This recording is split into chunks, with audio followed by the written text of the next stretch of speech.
Hello and welcome to Local Laowai, the show that gives you everything you need to know for a smooth transition to life in China. I'm Donny Newman. Here in Beijing's business district, it seems like everybody has somewhere to go and something to do.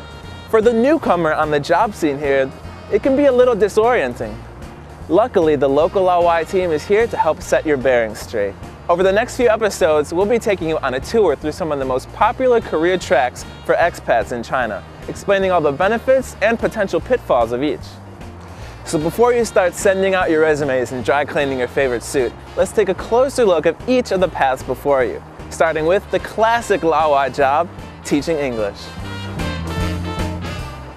To get a real feel for the English teaching experience, we've come here to Beijing Foreign Studies University, China's premier institution for the acquisition of foreign language skills. The university here enjoys such a great reputation due in large part thanks to the small army of foreigners here working as teachers.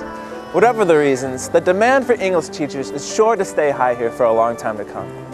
What do you say we go meet some now? Hey Mitch, what's going on? How's it going? Great. Today we're talking to Mitchell Masilun, a veteran English teacher here at BY. So, would you like to see my classroom? Yeah, absolutely. All right. Oh, here we go. This is where all the magic happens. Wow, cool. So, I know you've been at BY for a while now, right? Yeah, I've been in China for over 6 at various cities teaching different age groups. Now, I know that age has a big effect on the teaching experience. You have the elementary school kids who haven't had much English background before. Then you have the middle school kids who are trying to cram for their college exams. And then there are the older people, those white-collar workers who want to learn English to advance their career. Right, and each of those groups has its own challenges. So let's take a look at each of the challenges of those groups, starting with the little tykes. For the youngest students, you'll need extra patience. Teaching them is kind of like babysitting. You need to know how to keep them happy. All right, kids, sing with me in English. Itsy bitsy spider went up the... Adding another possible complication is they probably haven't had much formal English training beforehand, so a language barrier might be a problem at the beginning. I'm sorry, you have to use your English. I would like to use the restroom for a moment, please. Okay.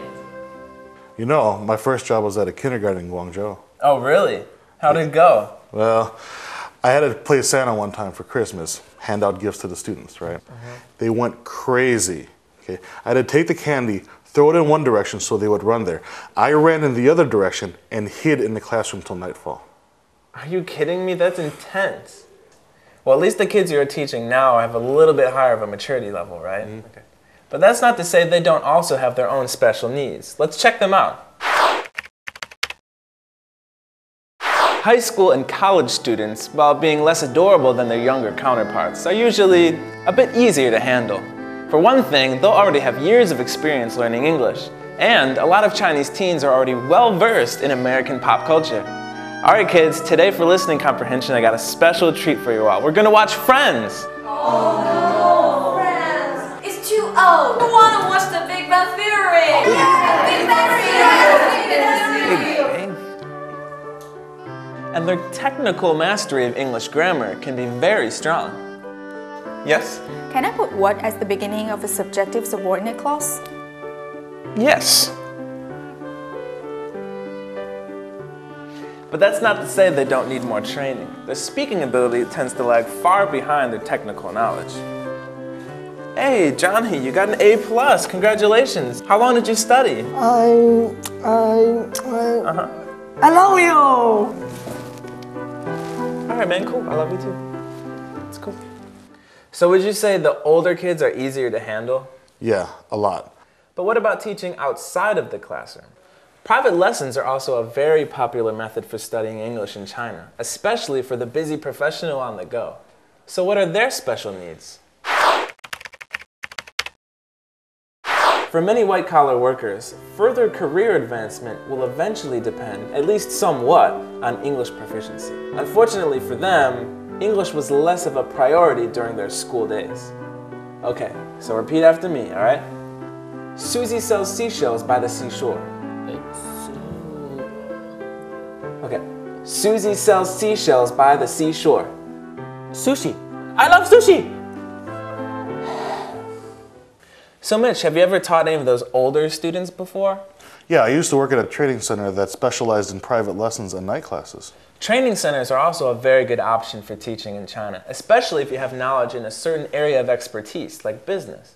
But there are countless different scenarios for teaching in China. That's right. It's just a matter of finding the best fit for you and being patient. Well, Mitch, I know you're busy. Thank you so much for showing us around today. Not a problem. And good luck to all of you out there who are thinking about teaching English in China.